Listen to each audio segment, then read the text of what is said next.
Hello, everyone. Nice to be with you. I am Professor Ahmet Uysal, Director of Orsam Center, and we are following the Middle East for a long time.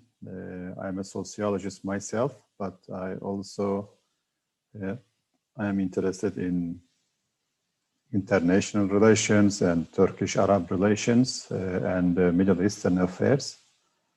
And of course, you can ask questions if you like through the discussion panel and also on the chat room on the YouTube channel. So today we are going to discuss the Turkish-Arab relations and what is on the agenda, what is the historical background, and also maybe at the end I will talk about the nature of relations today, Turkey's policies vis-a-vis the Middle Eastern crisis. So if you just look at the historical background, of course, Turks came from Central Asia, and they were becoming part of, normally the Turks moved even before Islam and after Islam. But then when they became Muslim, they moved toward the West and they joined the Muslim societies, Muslim armies, especially during the Abbasid era. They converted to Islam in big numbers, and it became a very significant contact between the two sides. So Turks and Arabs are living together almost, more than 1,000 years. And the region, the Muslim region, of course, there is relations with the West. When Islam spread very quickly, spread toward the east to the Persian Empire, toward the Persian Empire, also spread toward the west to the Byzantium Empire. So both cases are also relevant with Turks. And when the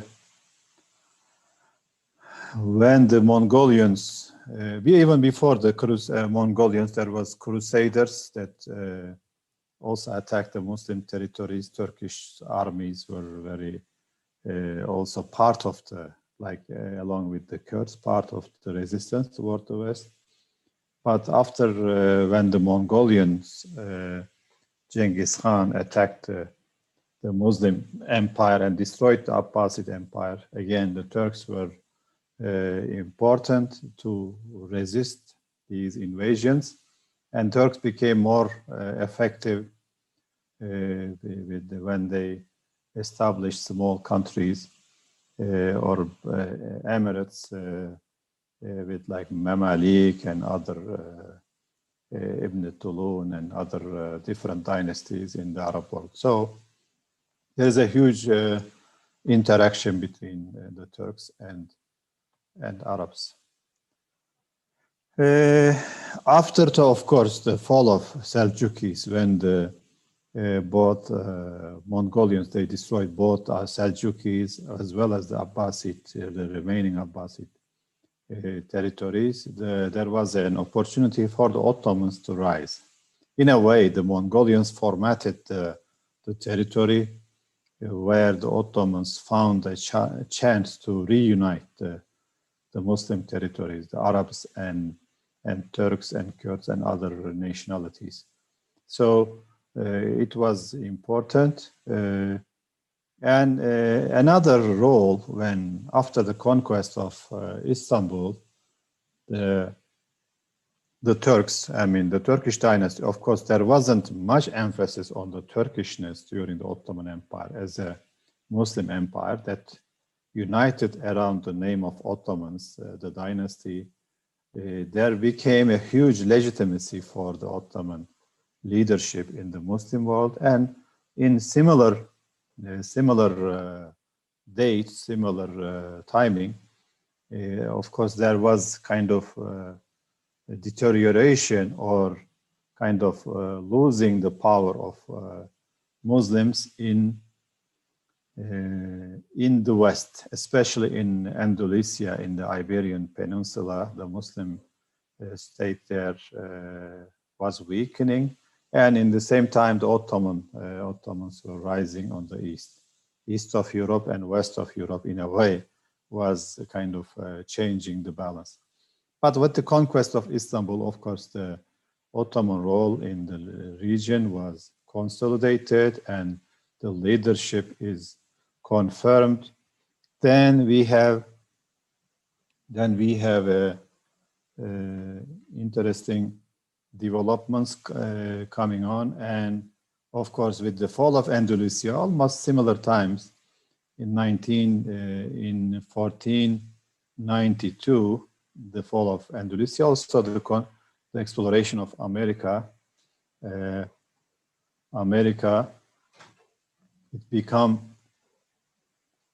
It become the Muslim territories in North Africa become under threat by Western superpowers, especially the Portuguese and Portugal and Spain. So Ottomans, they had a role to kind of at least to stop the spread of Western colonizers to the North Africa. And they also helped Muslims and even the Jews transferred from the Inquisition court, which is oppression by Christian fanatics in Spain and Portuguese, to the either Muslim lands like Greece or in Muslim territories in North Africa, including Morocco. So about 500 years ago, the situation was similar to today's Middle East, where you have Western interventions and domination or attempts to dominate the region, and also the Iranian. I will come to the Iranian point just a little bit later.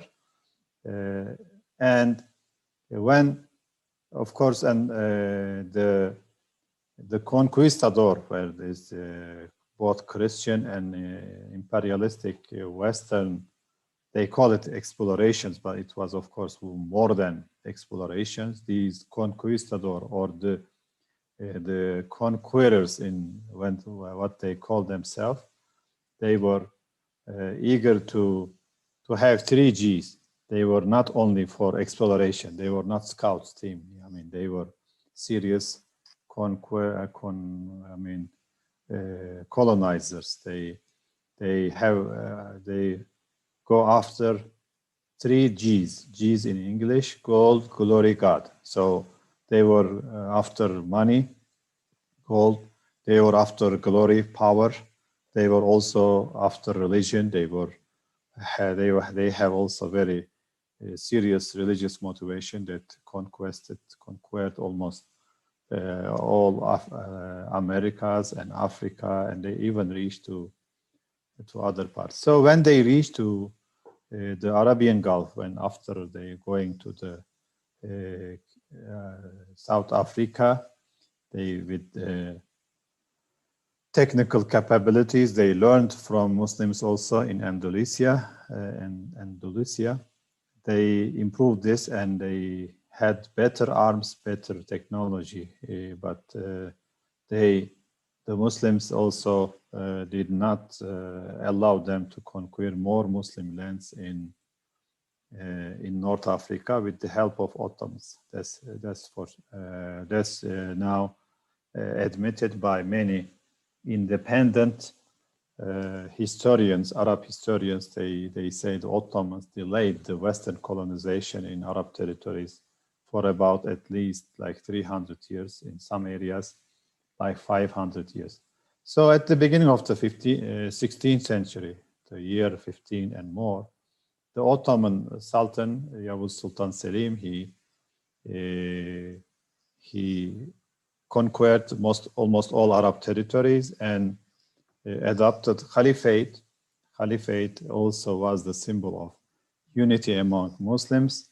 It was there before that there was an Abbasid Caliph present in Egypt, but he did not have any power. with the Ottomans, the Caliphate, as uniting power, had also the power and the legitimacy, because he was able to unite all these Arab territories, Mashriq al-Arabi, umuman, in a very short time. And some other countries like Libya and Algeria, especially Algeria, they volunteered to join the unity under the Ottoman umbrella, and they were admitted. And then after, with the Barbaros, Khaireddin, and others, the Ottomans were very influential in the Mediterranean Sea and in North Africa. They become very powerful. I mean, not all of the Ottoman territories were conquered by force. Some of the territories, like Algeria, they joined voluntarily to the Ottoman system.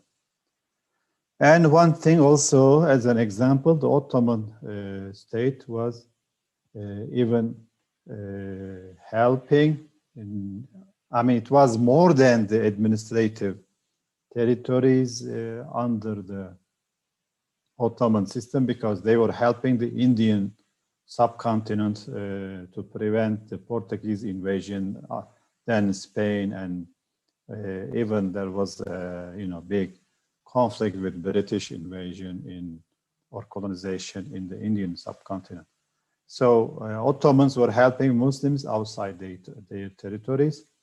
They were also, one good example is when they helped Portuguese invasion in Morocco, 1578, when there was a huge fighting, huge war between the pro-Western, pro-Portuguese dynasty and pro-Ottoman dynasty. And even the Portuguese King Sebastian, he came to help his guy in Morocco, and the Ottoman army that moved from Algeria, they helped and they defeated these pro-Western camp in Morocco and established a stable government there.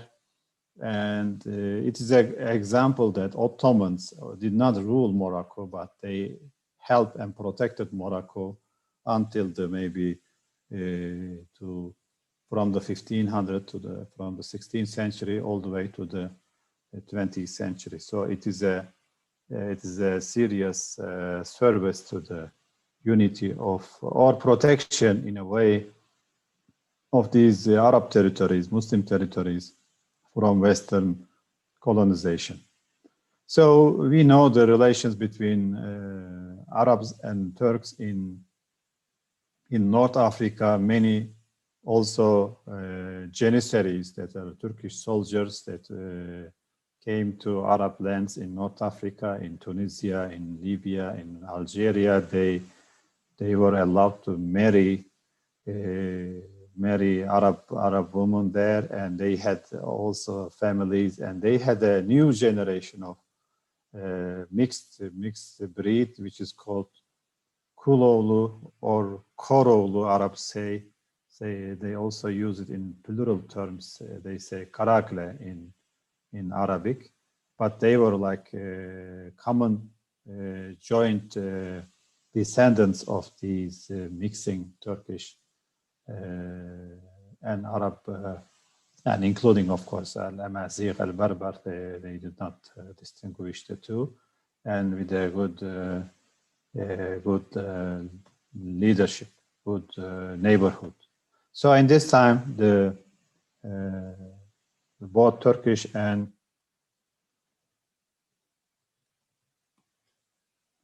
Arabs, they had a good contact, and we know, especially in Egypt and Mashriq al-Arabi, they say the Eastern Arab territories, they had more intermixing, and that's why we have, for example, in Egypt, a lot of Turkish words in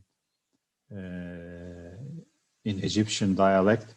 Of course, we have more Arabic words in Turkish, and they talk about like 10,000 Arabic words, or even more. And despite the fact that Atatürk and his Kemalist tradition, they expelled many Arabic words from the language, but still many words remained. And we see the other side also, some Turkish words in Arabic accents like Dogri or Kopri or Terzi and some other words. So in the 1500s, the West was Arab world was attacked by Western colonizers, especially Portugal and Spain. And in the east, there was a Safavid Shia state empire that also attacked the Arab world. And again, Yavuz Sultan Selim, he defeated the Safavids and he prevented the spread of Shia sect in the Arab territories. And there was more than one fighting. For example, Kanuni Suleiman, he had to make two expeditions to Baghdad to take it back from the Safavid, because Baghdad was a critical location for both countries. And in the way, Ottomans also saved the Arab world from the Persian and from the Shia incursions in a way, a little bit similar to today's intervention. From one side, you have Western interventions in the Arab world, and also especially America and Israel. And on the other hand, you have an Iranian influence. And today, I don't know if Turkey is playing a similar role to work with the Arab people. But there is some similarities, of course. And the thing we know about the millet system, the Ottoman state was based on defining communities based on religion. This is known as millet system, that tolerated also the coexistence of many different faith systems, but it also allowed, the thing is not very much known, is that Ottomans also coexisted with other faiths like Shias and other groups, and especially in Iraq, in Lebanon, and even in Yemen, they had very good relations with the Shia communities. And even when the British came to invade Iraq, the Shia ulama, the scholars of Shia faith, also sided with the Ottomans. Similar situation with the Kurds and stuff. So the general story that we hear from some Turkish nationalists that Arabs betrayed the Turks is not very much true, because most of the Arabs sided with the Ottoman state in almost all countries, except for Sharif Hussein and some Arabian Bedouins that sided with the British. The historians say their presence was symbolically important, not much effective on the ground. Why?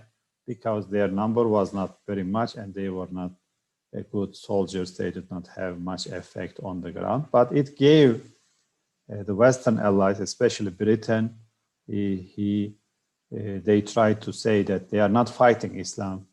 They are fighting the Ottomans, because the Ottomans were already also at the Caliphate. So there was a big sympathy for the Ottoman cause from all Indian subcontinent and from the Arab countries. There was a lot of aid, people giving their gold and silver and all these. We had a lot of donations that historical records show. And to prevent this, there was some symbolic help that the British would say, we are not fighting Islam because there are some Muslims next to us or with us. So this was helping the propaganda a little bit, but their number and their power, their firepower, the military power, did not affect the conflict on the ground. So most of the losses of territory, Arab territories to the Western colonizers was not because of Arab rebellions against Ottomans, but it was Western taken by force. So they invaded the territories by force, and both Turks and Arabs, they fought together to prevent this invasion. And we see Algeria was invaded. Of course, before Algeria, Napoleon came to Egypt to invade Egypt, and he stayed there a couple of years, but he was defeated.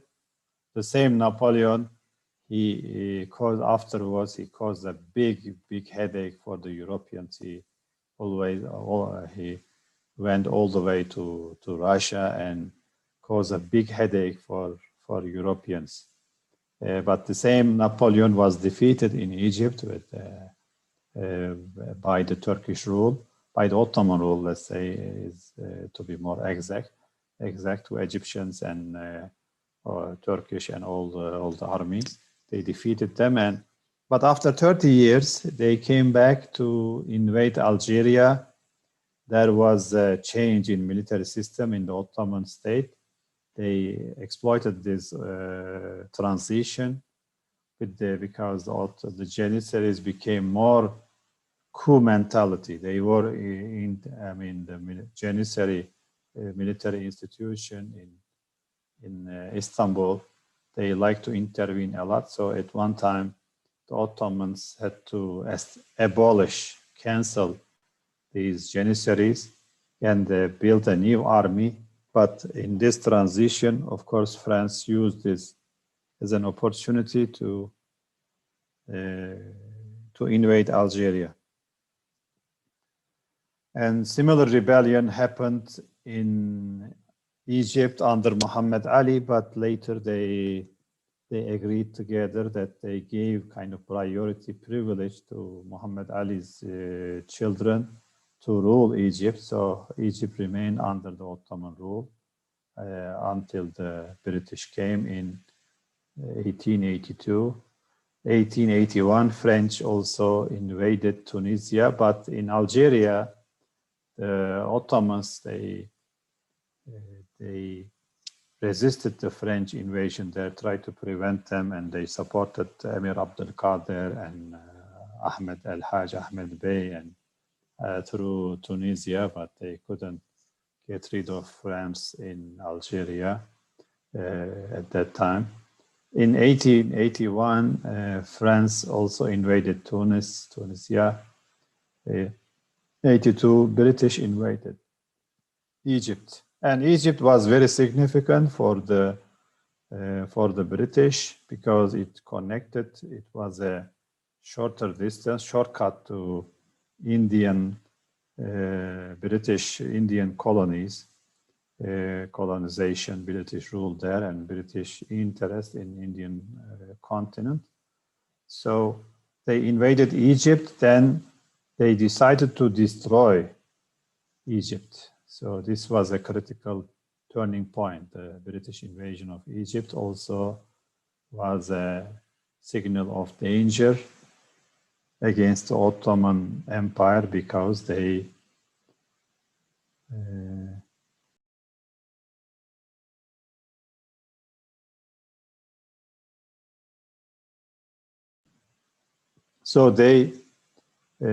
after the invasion of Egypt, the British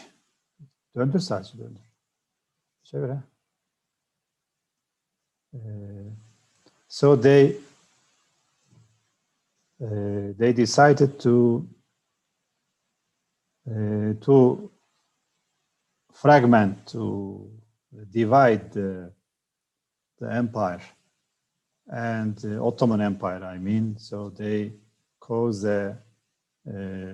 many frictions, many problems inside, and they They decided to support divisive groups like Armenian groups, and they supported Arab nationalism. They supported the Wahhabis against the Ottoman Empire. So the invasion of Egypt by Britain was a critical point to the disruption of dismembering or the division of the Ottoman territories.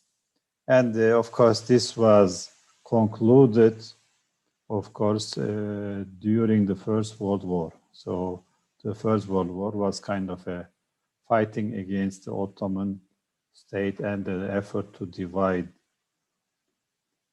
the whole territories. And we know British, they had a big role in supporting Armenians. There is a good book in Arabic by Mustafa Kamil. He was the founder of Egyptian nationalism. He's tackling all these issues, Armenian problem and stuff, and he worked to emancipate or to liberate Egypt from the British rule. He sought help from France against British for Egyptian independence. He couldn't succeed, and then he thought that the only liberation or freedom is possible under the Ottoman umbrella, and he worked with the Sultan, and he got even reward for his activities, and also very much he caused a big headache for the British rule in Egypt. But his analysis about he warned Armenians, saying, you lived with the Turks for a long time, don't listen to the colonizers, it can cause you a big problem. It also warned Arabs that you don't rebel against Ottoman rule, you live together for a long time. And he said, you will regret. Just like 10 years ahead of the First World War, and all the negative predictions, unfortunately, came through after the Second World War, and Arab world is divided into pieces, and again, still suffering from these divisions for a long time. But of course, the Ottomans lost the war, but not because of Arab support for the British, but all the Western powers united against Ottomans, including Russia during the First World War. But of course, Russia was in a bad situation. It then withdrew from this alliance, but also weakened the Ottoman Empire during the First World War. So Arab territories were divided again by the colonizers. But one thing maybe we should mention is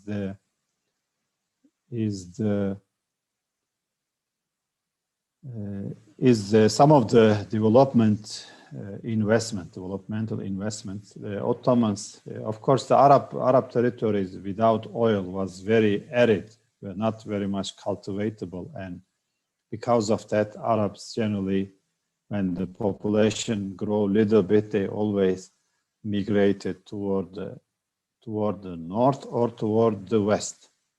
And we have, for example, even in Turkey, we have Arab tribes that come from Arabian Peninsula, but they also moved toward the North Africa or even inside Africa under the sub-Saharan routes. Of course, the territory was, Ottomans was trying to bolster the trade and economy in the Arab territories. They did not distinguish between the Balkans and the Arab territories. The major big investment was, I think, is the railroad between Berlin and Baghdad that all the way reached to Basra Gulf, we say, the sea. Also another branch, it divided into two. It went all the way to Yemen. So these railroads, they bring a big prosperity.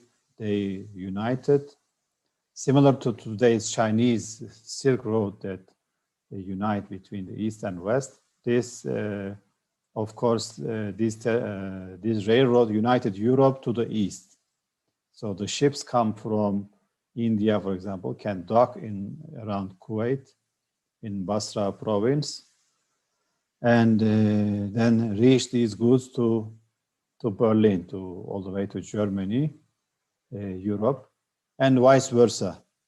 But the similar route also goes around the Red Sea, around Saudi Arabia, went to Mecca and Medina, and also a big boost for trade. Of course, the Suez Canal was one of the biggest investment. And after the invasion, of course, these colonizers, they stopped these railroads from use. I mean, even Arabs couldn't use it for themselves. It was a big investment, big boost for trade in Iraq, in Saudi Arabia, in Jordan. But because it is not used today, it's a big loss. And Saudi Arabia even did not invest in it. And even like between Mecca and Medina, they just built a railroad just 2-3 years ago. I mean, huge, like maybe 100 million people are traveling between Mecca and Medina for Hajj and Umrah, and they did not invest in it until recently. So second issue was a good sign, like a good example of the proximity between the Ottomans and the Shia communities is the Iraqi Shia tribes, still using the Ottoman emblems, Ottoman flags, which you have red background, and above it is a white crescent and star. So many Iraqi tribes are still using the Ottoman flags as their tribal emblems. So they are proud of these past. There are also many. One thing with of course, the First World War was lost, and the territories, the Arab territories, were divided, that suffered most because the Turks, at least in Anatolia, they managed to liberate their territories. But the Arab territories also, the Turks or the Ottomans did not give up on Arabs. And the decision, like similar to Wa'd Balfour or Balfour Declaration, which is not very much known also, there is a Misaka Mili Declaration. This is a response to the Balfour Declaration. It says Misaka Milli means national oath, but this is like national Ottoman nation, Ottoman community in a way. The Ottoman Parliament declared in 1920. It says, as one of the last decisions and resolutions in the Ottoman Parliament, it says the Arab territories that are invaded by the Western colonizers, it says the Arab communities will decide their own destiny. So this is very important. It is it gives priority to Arab independence, Arab freedom, because they consider them as brothers and sisters, over to retaking these territories. Even when Mustafa Kemal was asked about what we'll do with other territories, and he said their emancipation from colonization is more priority than to regain these control over these territories. So this is very significant and is not very much known. I have a kind of an unorthodox perspective on the history, because our history also was distorted by some Western intervention, also plus some nationalist readings, which doesn't reflect the reality. But this is a major text. Misaka Milli is there, and it is even the first sentence starts with the Arab community's freedom. So see the priority given to the Ottoman Parliament, to the Arabs. But what happened was the Arab territories remained under invasion for a long time. Turks were able to liberate Anatolia and they established their own state, but Arabs couldn't do this. And after the Second World War, of course, maybe there was a chance to unite, to reunite, maybe in a different format, not necessarily in the Ottoman format, but the Turks, the Kemalists, they turned toward their faces toward the West and they did not pay attention to the liberation movements in the Arab territories, and they neglected the Arab world mostly. Some of the neglect also was very costly for Turkey, when the Ottomans, they lost, they left many Turkish families, strong, Turkish nationalists, Turkish origin people in these Arab territories. You can tell from the name. Çorbacı, Kaşıkçı even maybe from this origin. And some of the, you can tell from the names, and some even you cannot tell. Turkish names are Kahveci, Çorbacı, all G's are in Turkish. If you have G, it means it is related to business. If you have, for example, Izmirli or Tunusli or Şamli, it's nisbat, it's relation to the location. Li is the location. G is for the business, either producing it, or kahveci maybe producing kahwa, or can maybe delivering kahwa or making kahwa. So these names even a good example, but the remnants of the Ottoman population in the Arab world were neglected. They were very influential. Some of them were very educated, qadi or alim or scholar, judge or businessman or maybe even a statesman, had a big capital, intellectual, social, and even financial capital maybe. But the Turks knew Turkey did not invest in them. They only focused in the West, and these Turkish people who lived in Arab territories of course, in a couple of generations, they become Arabized. They could have been like the dual nationals. They could have been a big bridge between Turkey and Arabs. Of course, we lost that advantage. And still some people know, even I saw in Egypt, some families, old Turkish origin families still speak Turkish. But of course, most of them are lost the track, and so these connection, except maybe the Turkmens, because they are in big number in Iraq and in Syria, they did not assimilate it completely, but many of them were assimilated into the Arab nationalism under Abdel Nasser, under Ba'ath regimes in Syria and in Iraq.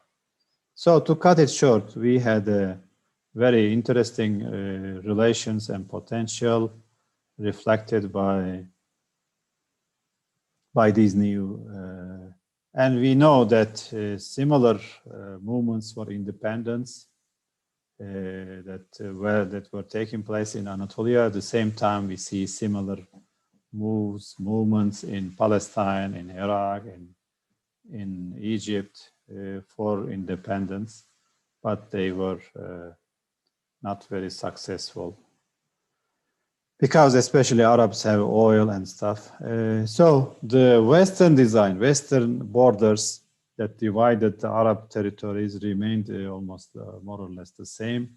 And now you have 22 countries in the Arab League. So it's very much weakened and divided position.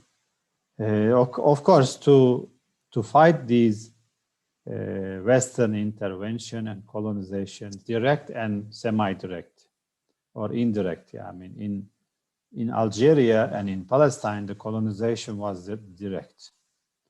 But in other countries, it was more indirect. And Abdel Nasser, he tried to unite Arabs with the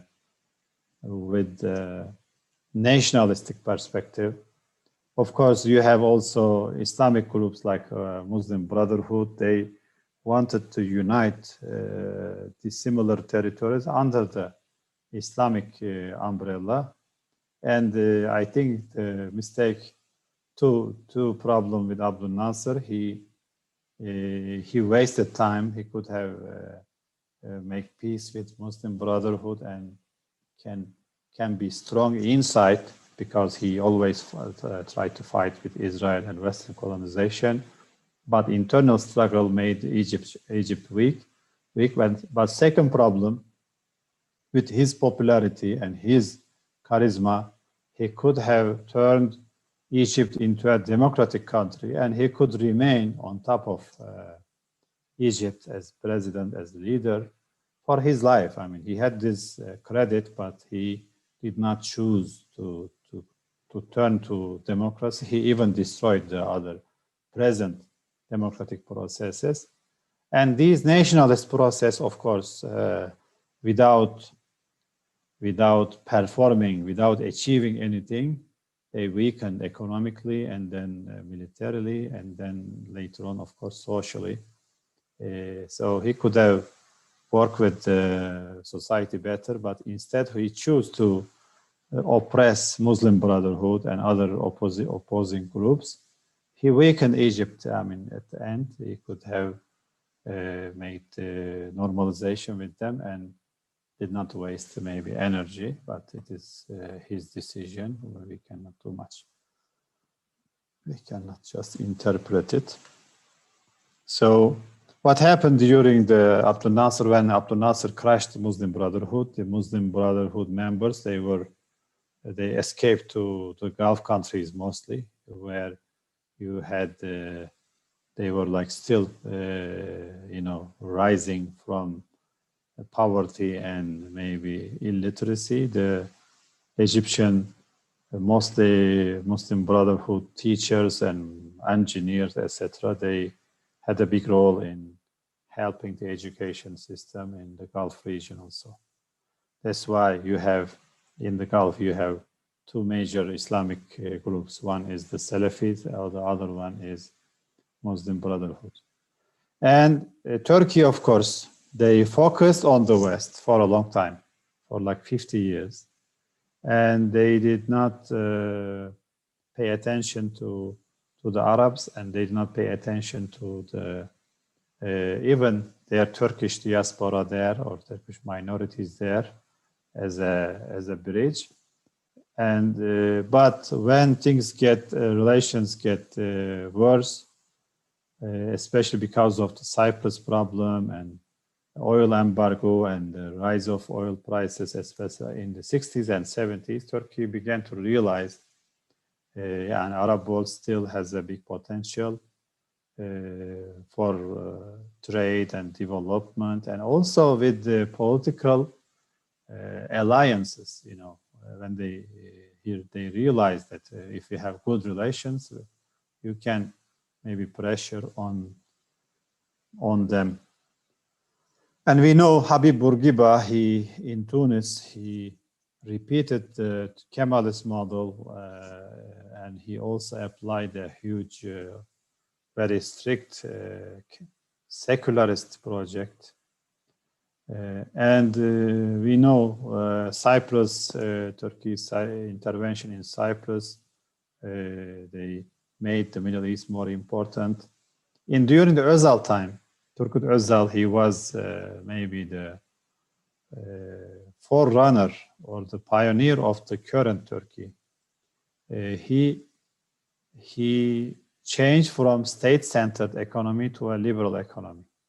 He realized the importance of capital accumulation and energy sources and the market. So Turkey, of course, Turkey has good historical ties, and he have relatives in the Middle East. Also, you realize that regional alliances matter a lot, but Also economically, if you need energy, the Middle East has energy. If you need capital, the region has some capital investment. If you also, after you produce, if you need a market, also it is very close. Plus you have a potential for market to sell the products. So Özal was the one first realized this, and he started construction contracts with Libya. Turkish construction companies are strong. They started with Libya in the 80s. A similar also investment in tourism mostly started during the Özal period because he believed in the potential of private sector in Turkey and economic potential, production potential, plus trade potential, because Turkey also is located in a very critical, critical juncture, east and west, north and south. So until now, the both were okay. Mustafa Kamil. Not Mustafa Kemal, Mustafa Kamil. The name of the book in Arabic is Al-Mushkila Sharqiyya. Al-Mas'ala Sharqiyya, sorry, or Eastern Problem. And yes, Balfour was, declaration was creating a national home for Jewish people, but in an Arab territory, so not in a no man's land. So these Arab territories also concerns Arabs, and Arabs did not.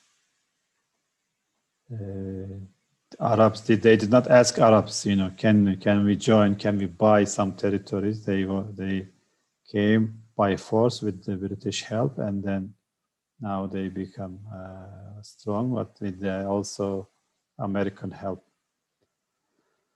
So it is a rejection of colonization from anybody. So after the fall of the Eastern Bloc, Turkey also become more. Turkey generally sided with the Western Bloc and Arab world because they were, you know, against the Western colonization. Some Gulf countries, they were more close to America, but other countries like Egypt, Libya, Iraq, and others, they were close to the Eastern Bloc and Soviet Bloc. So after the fall of Soviet Empire,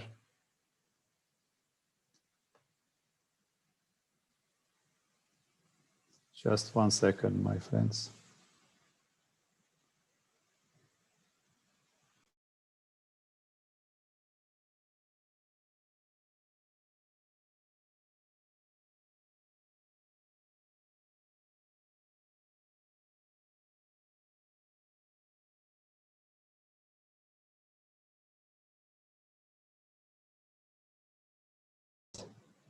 So when, sorry about that, when Turkey became more independent, regardless of the Eastern Bloc and Western Bloc, then the Arabs and Turks had a better opportunity to cooperate. But because Turkey was struggling with the terror and also political instability inside, Turkey wasted the 1990s and military coup, etc. And the Arab world also did not have a chance to promote or to progress with democracy. But the relations were overall getting better in this period.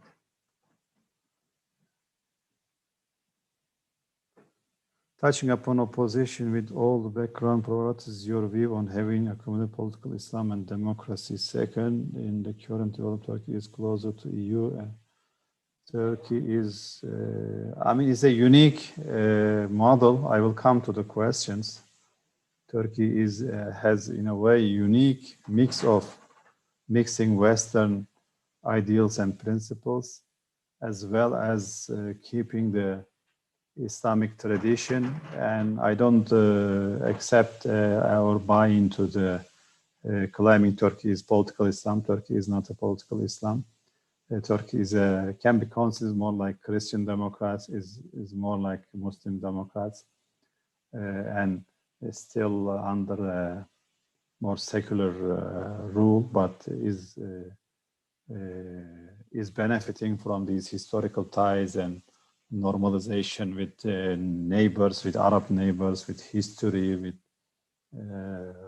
even its own society, with Kurds and other richness in a way. Turkey is making peace with them, and this is causing success instead of friction. So when we consider Egypt, for example, that fought with the Muslim groups, either politicized or not, is wasting a lot of energy, and Turkey is not wasting much energy on this. Of course, there are some rebellions and issues, etc. Anyway, let's like 10 minutes or so, let's focus on Turkey's relation during the AK Party period, and the question also fits very well. During the AK Party period, Turkey democratized and developed economically and politically, and also open to the neighborhood, to the region. So we can call this in a way both tahrir. I call it in Arabic tahrir wa tatbi'a. Tahrir of the tahrir, which is the liberation of society and politics and economy, which I mean some countries. Some people think, I also talk to the Arabs a lot, they think Erdogan is doing everything, or AK Party is doing everything, or the government. It is not true. The success comes from enabling society, giving them power, giving them the opportunity, so society serve itself. So one side is liberation, one side is normalization. So if you normalize and you don't see one part of society as a threat, as a danger, then you can save energy and you can progress, which is what happened in Turkey in the area of course, the government tried to solve economic problem, but it also gives a big room for private enterprise. Similar in the education sector, of course, government is trying to improve education, but with the help of private sector also, for profit or for hire, for religious, maybe incentives, motivations.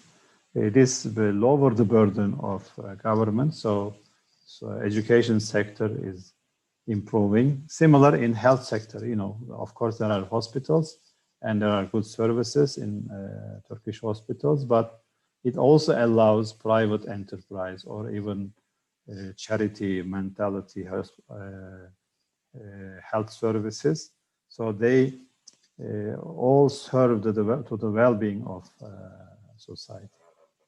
So the opening to the Arab world is also part of this normalization of Turkey with the neighborhood, with the identity, with historical identity, with the Ottoman past, with the Arabs and etc. It provided a big success for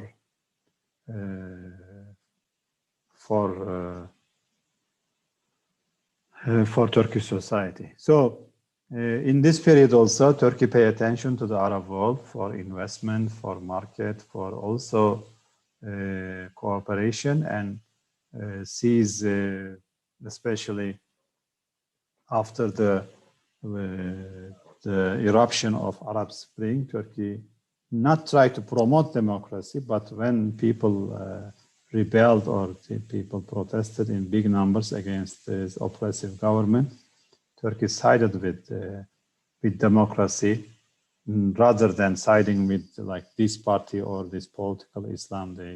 They are saying, I don't think it is true. I mean, Turkey sided with with democracy in Egypt, not necessarily with the Muslim Brotherhood. Of course, Muslim Brotherhood is oppressed, and Turkey is providing them shelter, but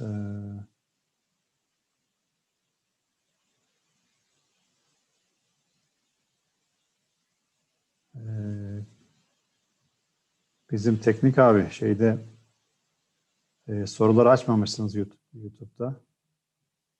Sohbet kısmını açın isterseniz.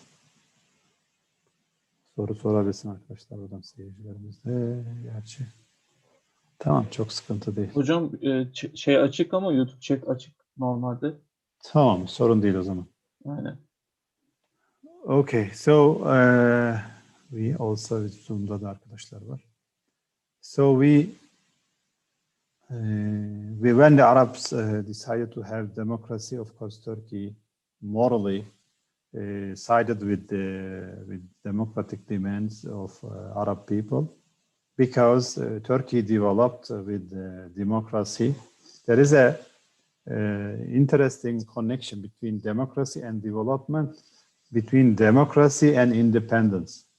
So the weak regimes are dependent on the West or even the East, doesn't matter as much. Like if you are weak inside, you need a foreign support of America or Israel or Russian. If you are strong inside, you don't need to give concession to big powers, big interests. So you can make yourself stronger. So this is the dilemma. So when Turkey also suffered from multiple coups, military interventions in the past, so Turkey was very conscious, and you know Turkish people also resisted by bare hands, and I was also part of it when the Gülenists, they tried to take over the power, and I even took with my family, took to the street. But the Arabs, like Egypt, the military ruled the country from behind, and they didn't notice the danger. Now they know after the coup, of course, after it is too late.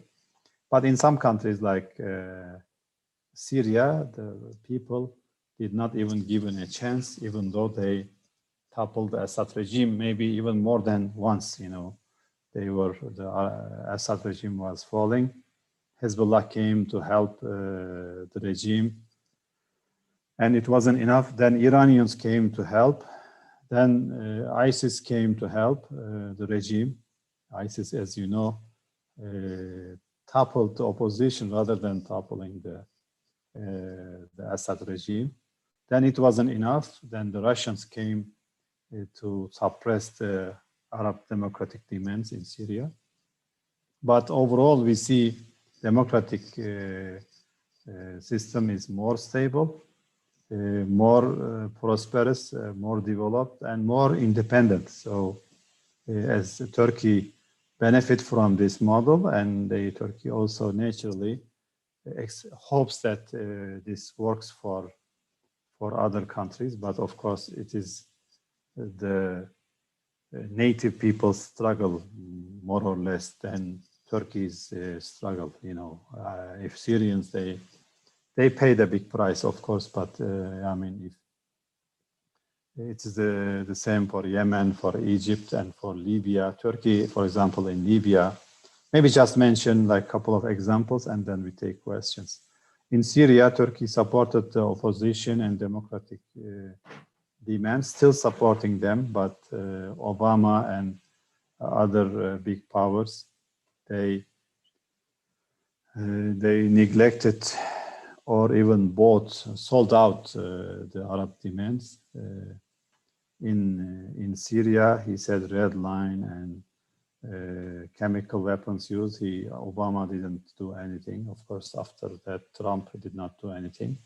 And Turkey is trying to support at least the northern part.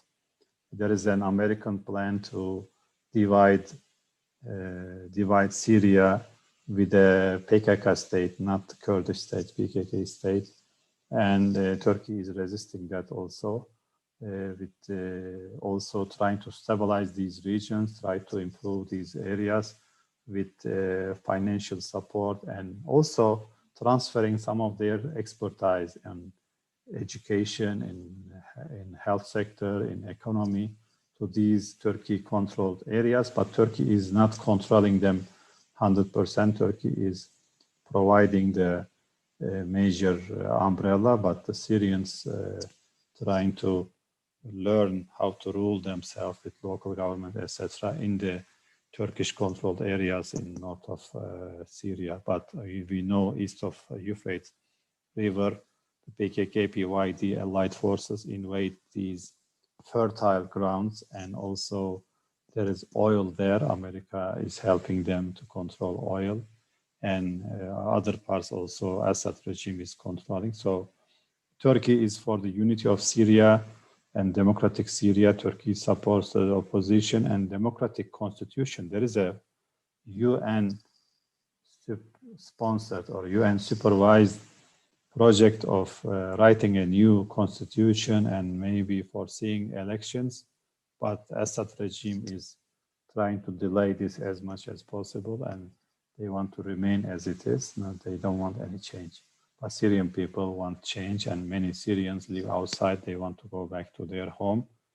They will not go back until Syria is stabilized. So if we focus on Iraq, also similar things, similar principles at work in Iraq, but Iraq is more diverse, have Arabs divided as Shia and Sunni.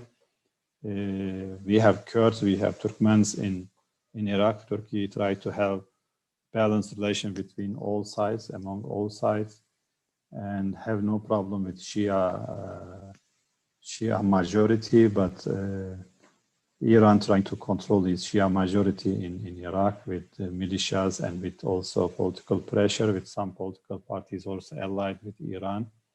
But it is also causing reaction and criticism from even inside the Shia communities. Last year, there was a big protest even before last year, big protest in Iraq that toppled the government, and Turkey promised $5 billion to help credits and donations to help the Iraqi government to stabilize and to reconstruction of Iraq.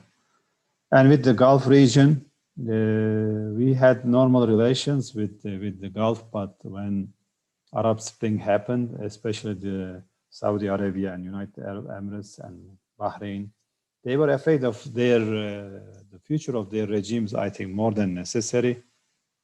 I don't see why they were so worried about democracy in the Arab world, but they were organized against democratic movements in Egypt, in Libya, in Yemen, for example.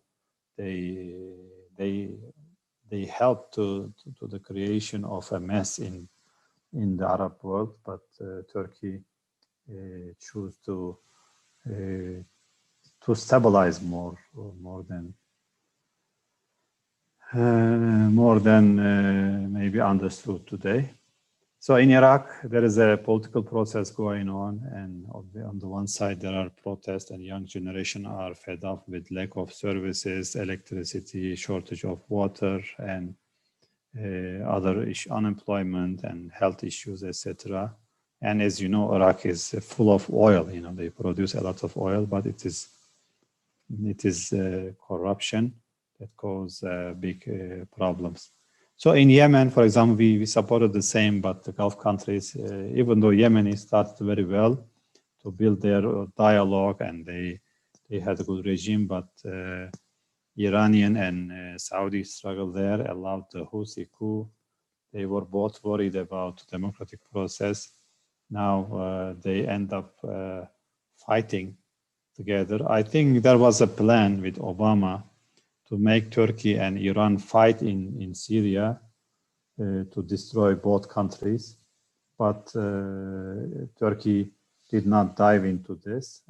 But in Yemen, Saudi Arabia and Iran they entered a war that is very destructive for all of them, and Iran and Saudi Arabia, plus for the Yemenis. They are suffering a lot. Turkey is trying to help Yemen, not, I mean, politically, diplomatically, but also with humanitarian aid, etc. And Yemen is a mess right now. In Libya, Turkey, of course, they try to repeat the coup example, coup project in Egypt. They want to repeat it in Libya, but Libyans refused this coup project, especially on the western part of which is more populated, Trablus and Misrata and other areas in the west. So they rejected the Haftar and the coup attempt. So there was a stalemate. So kind of no side can take an upper hand. So after 2 years, Turkey they requested help from Turkey, and Turkey helped the democratic international recognized side in Trablus and succeeded in that. So Turkey is a stabilizing force. Turkey also support the dialogue and political solution in Libya. Turkey also provided military support is known, but a huge diplomatic support for the Sarraj government, which is an accord government, Wifaq. I mean, they already was a agreement government. In the end, it is, it's not over, but it is now up to the Libyans now to decide and to unite their country. But unfortunately, I don't see a strong unity among Libyans, because there is, they call it Jihawiya. They have east and west and desert side, so they focus too much on their localities. It's a problem. There is tribalism. There is also international intervention in Libya, hurting the country a lot. But of course, we want Libya to prosper and to be stable. And they also have all the necessary resources to make. I mean, it's a huge country with few population, 6 million population. The territory is more than Egypt. And huge, they have oil and gas and gold and other things. These also resources attract maybe foreign intervention. But at the end, Turkey did not allow them or allow the coup happen in Libya, which is maybe considered a success. In other North African countries like Algeria, Morocco, and Tunis, Tunis was the cradle of Arab democracies, and it is succeeding democratically, but have economic problems because it is a small country, have less resources, plus a lot of intervention in Tunisia, especially French intervention and some Gulf intervention. They try to depict Turkey as siding like An-Nahda and Brotherhood, and this is not particularly true. Turkey has good relations with everybody. For example, the former president and his rule, Sipsi, was a secular man, but Turkey had good relations. I mean, sometimes you hear a propaganda that Turkey only works with Islamists. This is not true. Turkey works with all democratic and legitimate governments. So Tunisia is a good example. Turkey has good relations with Algeria historically also, but Algeria is too much under especially French intervention there. On the one hand, they want democracy. On the one hand, they want full independence. There is a struggle inside Algeria between the two sides, but people also get tired and they want more services, more development, less unemployment, etc. So Algeria also has a very good potential for development. and Turkey also has good relations with Algeria, similar to Morocco. Morocco chose a reformist line of development rather than revolution. So political parties in Morocco, they agreed with the king there over the political process, and the political process is going on, even though it is slow. But of course, relations are good with Morocco, and but of course, these countries, almost all of them, are suffering from the impact of Corona, with less revenues. Especially Morocco and Tunisia are dependent on tourism. When tourism was interrupted, they suffer from the lack of revenues, and it's a big issue now. But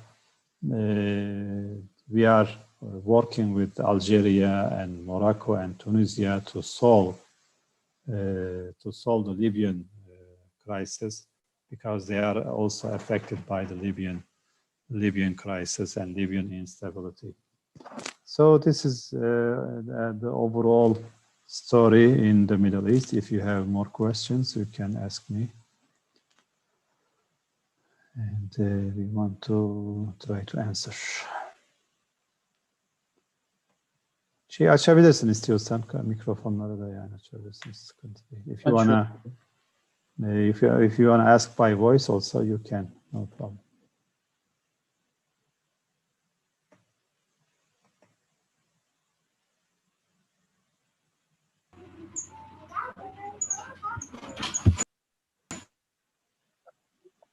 Yes, if you want to ask question by voice also, go ahead.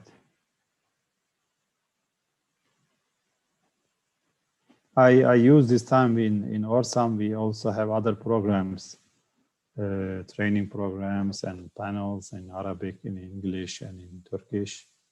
You can also follow them, and we will publish one magazine on daily Middle Eastern affairs in Arabic students. We are gonna have an Arabic magazine on current Middle Eastern affairs.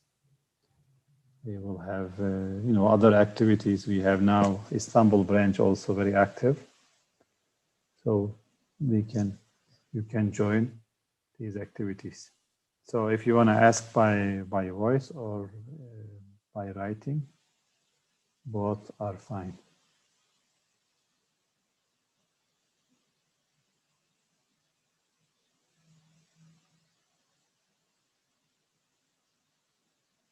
Looks like people who like to listen, which is okay. If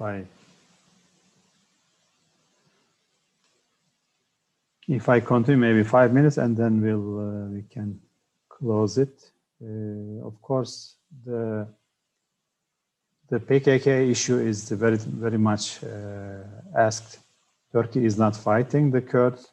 Turkey has the biggest number of Kurds, and especially the half of the Kurds are voting for the current AK Party government, and the other half is voting for more ethnic line. So Turkey also has they have a region in Iraq. It's called Kurdistan Regional Government.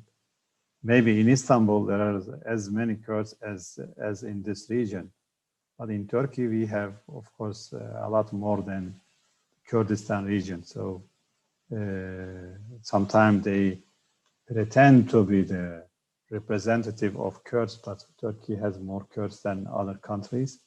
So Kurdish, when you talk about Kurds, the Kurds in Turkey are more have more to say, because they are in bigger numbers. Secondly, there is a debate about There is a debate about the Gülenists. They are also active in the Arab world. They are trying to hurt the relations between Turkey and the Arab world. They always, now they have websites that curse Turkey and even the history. Unfortunately, I mean, these are like Turkish people, but with political gain, they are using all the means to use against the Turkish state and Turkish government. What happened was they were a religious group. They said they are like civil society and they work fine with the current government, but they also work fine with other governments. But all of a sudden, they want to take power in their hands, the whole power. And while they were saying that they are not political, they are not involved in politics, then they want to control the power without any election, without any legitimacy. So, I mean, if you want to hold power, you can establish a political party and then you join the election. And if people give you the power, you take the power. But they chose to do it with their members hidden in the military and in other institutions. Of course, they work like 40 years saying that we are above politics, but they realized they were for politics, for power. Of course, in the name of big powers. They are their leader in living in America and directing them from outside. And they have an Arabic propaganda also that's affecting our maybe perception a little bit with the Arabs, but Arab public opinion also knows that there are, Turkey is criticized for not listening to the impositions. If they listen to what big powers say, like Egypt or others, they said, oh, this is a very good guy or something like that. So when you resist, you become a target. When you are strong, you become a target. This is kind of natural, but at least we should see the real picture. It's not, I mean, sometime in the West, they criticize Turkey not being democratic, but they, they welcome very authoritarian leaders in the White House, and they praise them, and they said, this is my favorite dictator and stuff. So they have, the West has a double standard on democracy.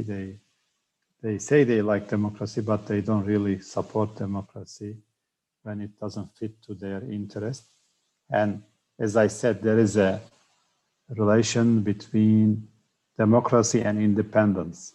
So the big powers who want Turkey to follow them doesn't like to have much democracy because it makes Turkey more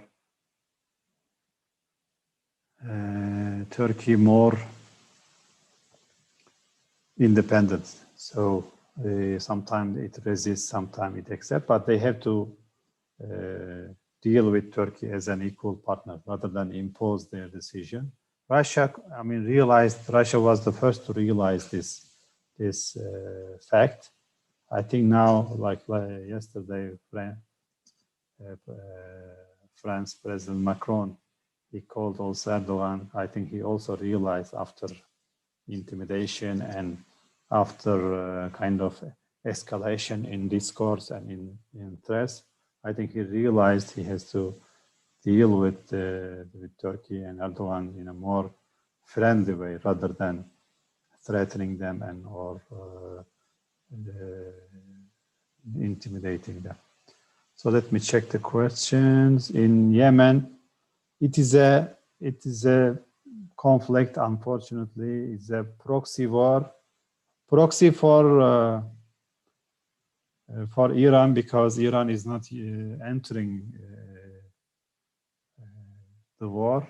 It's a proxy for Iran, but it's a more direct war for Saudi Arabia, because Iran is using Houthis as a proxy, but Saudis are fighting directly in, it's a mixed war, but it is an unfortunate war.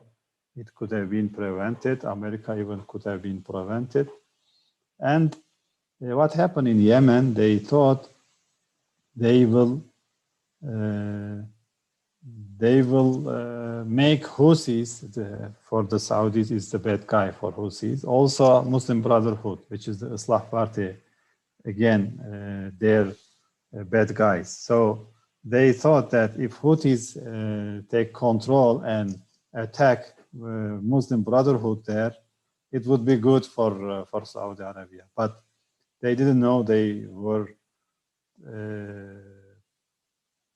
drawn to a trap in Yemen, because when Muslim Brotherhood realized this trap, they did not resist, they did not fight the Houthis, and Saudi Arabia panicked because they realized that Iran now very powerful in Syria and Iraq, and of course in the east and in the north. Now you have Iran in the south, which is a very critical point for Saudi Arabia. And Saudi Arabia pushed the panic button and felt to intervene to prevent this siege, at least by Iran. But it was miscalculated. It depended on the military soldiers coming from Egypt and Pakistan. They did not come. They did not fight for Saudi Arabia, and it disrupted. And Mohammed bin Salman, as a young prince, he wasn't ready. He did not have any plan. Any plan to enter and win the war, any plan to exit. Now they don't even have the plan to how to exit the war. They all tired, especially Saudi Arabia. They want to exit, and we know our Biden era will bring more pressure to exit, but they don't know what to do. And for Iran, it is less a problem because they are using proxy. I mean, more Yemenis dies. It's not a big deal for Iran in Yemen conflict. So I know it's sensitive, but current news, the situation improved a lot for the Kurds in Turkey. It is, I mean, Turkey's problem is not like it's not an ethnic problem. We had a overall problem with the lack of democracy, enough democracy. Now the democratic credentials, democratic situation improved. There is a big improvement for everybody, for the Kurdish people, for economy, for freedom, Kurdish language. And sometimes it's mixed out, you know, when people suffer, everybody suffers. And most of the Kurds now realize that. So this is the answer for the Eloa dos Santos Parado now. All countries, including Turkey, are as well rationalists. They are just care about, of course, everybody has to care about cost and benefits, and Turkey is not an oil country. They can spare billions of dollars for nothing, so they cannot. So has to, also when you are democratic, you cannot play adventures, you know. You have to give explanation to people, to your people, because you are using their own money. Natavan Aliyeva also asked a question about Turkey-Iran relations. It's an important question which is related to the Arab relations. Iran has a more domineering attitude toward the Middle East because they have both a sectarian vision, especially after the Iranian Revolution. Before the revolution, they were, I mean, allies. They were working fine together. But after the revolution, Iranian Revolution, even the revolution started as like a Muslim brotherhood to unite Muslim unity. But slowly after the Iran-Iraq war, this Iranian perspective turned toward more nationalist and sectarian direction. So it changed in the, right now about like 40 years, it changed a lot. And at the end, we have an Iran which is very assertive, maybe aggressive toward the Middle East, which scares the Arabs. And I talked to them. Yeah, I mean, one time I met with the advisors of the foreign minister and some officials in Iran. I visited Iran, and I was the director, founding director of the Center for Iranian Studies before, or some center. And we told them, I said, yeah, I mean, scaring the small Arab Gulf countries. It does not serve your interest. I told them. I said, you are pushing them toward America more, or even Israel.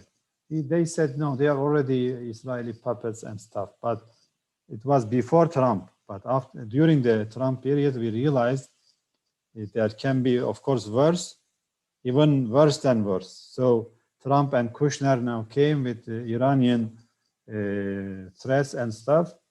They became more Israeli allies and this normalization, etc. So Iran also hurt from this. I mean, but I don't think Iranians. I mean, there's some voices slowly understand that, but I don't think there is enough voice to express common sense.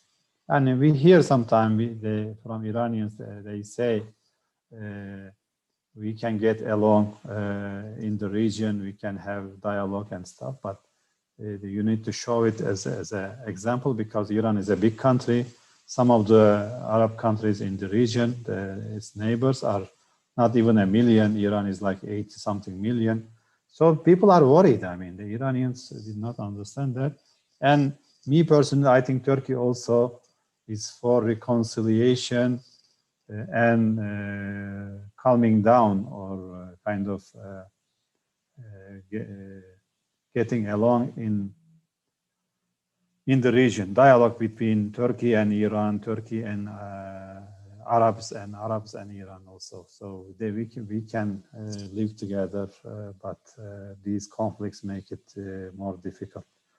So, but vis-a-vis Turkey-Iran relations, it is friendship and competition. It is also maybe sometimes hostility, but we can say competition is the main nature, because there are 4 countries, Muslim countries in the region, that has potential for leadership: Egypt, Saudi Arabia, Iran, and Turkey.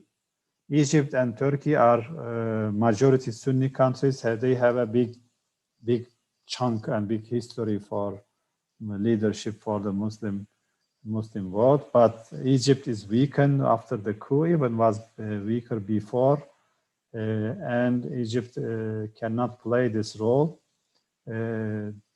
today. Egypt and Saudi Arabia also has a competition for the leadership of the Arab world.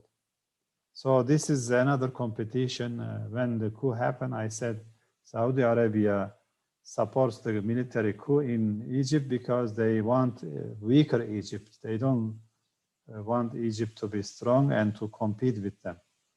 And Iran is a Shia majority country, and they have a different agenda, different kind of minority psychology. They have historical Persian Empire, implications.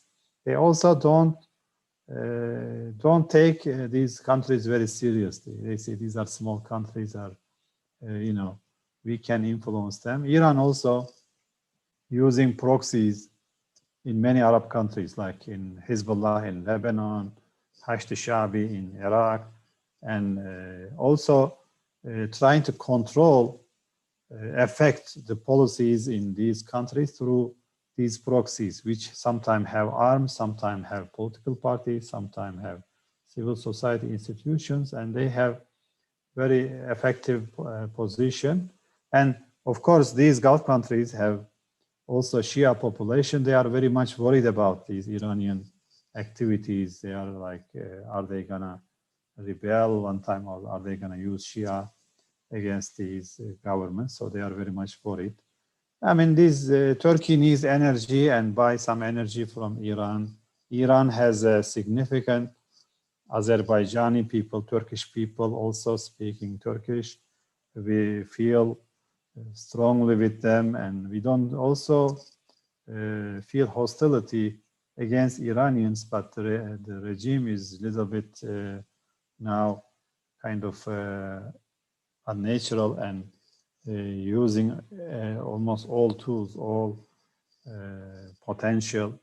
I mean, Iranians are good in details, but when you stretch out general policy, let's say Syria policy, on the wrong basis, doesn't matter how good you are in the small tactics, you know, the overall strategy, even some now political leaders like Rafsanjani's wife and daughter, I think, and Ahmadinejad, you know, they criticize it. The Syria war was not worth it.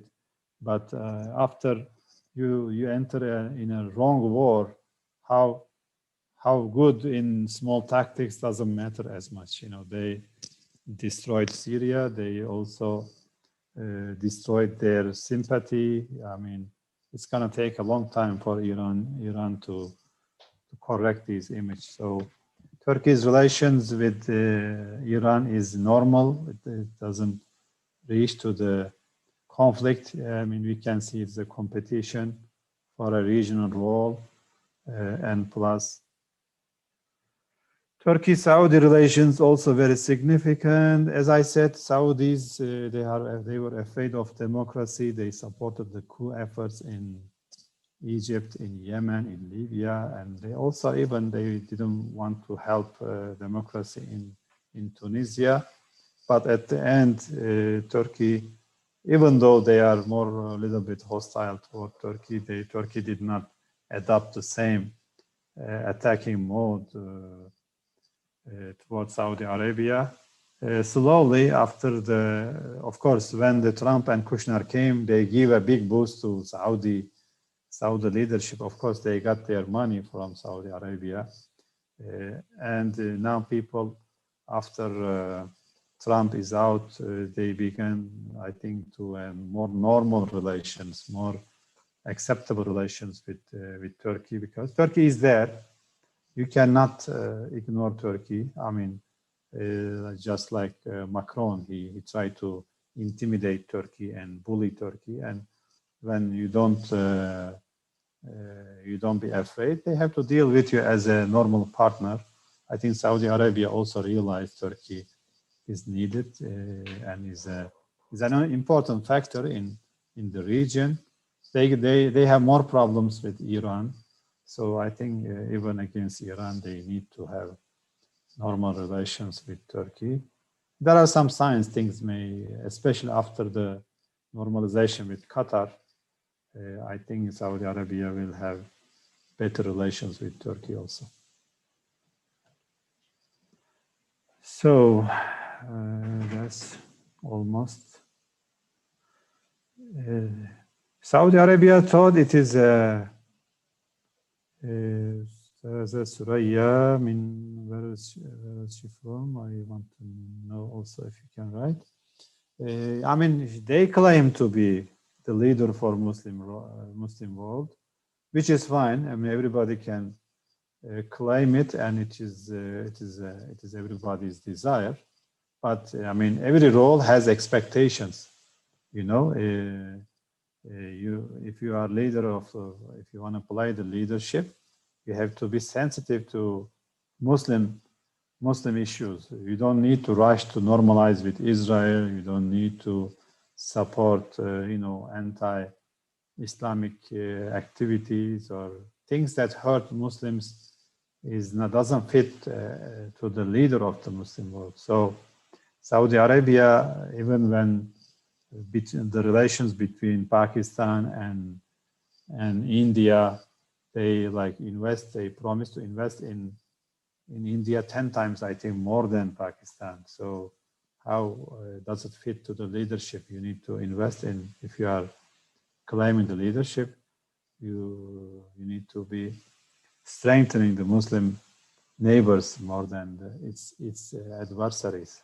I mean, it's their financial decision, but some of the signals that Saudi Arabia gave and normalization with Israel and also supporting for the coups and weakening these conflicts did not help Saudi Arabia to look like a leader of the Muslim world. So they are claiming they have Mecca and Medina al-Haramain, yani al-Sharifain, and I mean people also look at actions, not for the claims. If they act accordingly, why not, yani?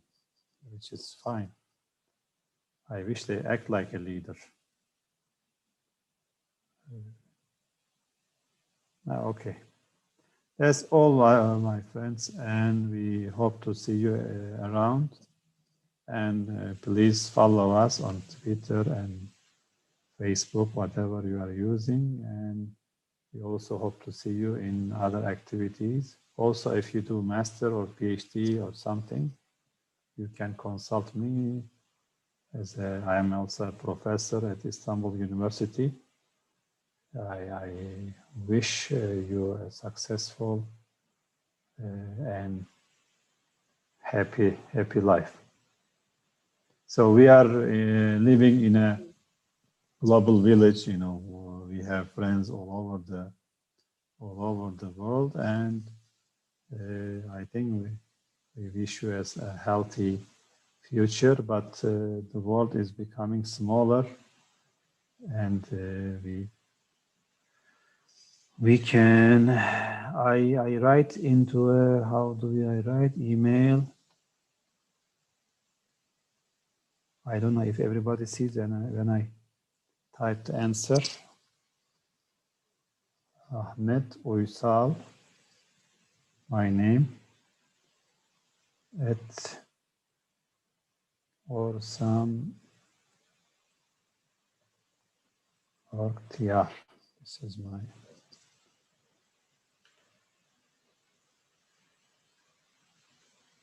survival. I have also Gmail. I'm writing it here. So best luck, and hope to see you again. And as I said, the world is small, and you don't know where you meet as another one. And see you later. Ma'asselam. Görüşmek üzere. İyi günler.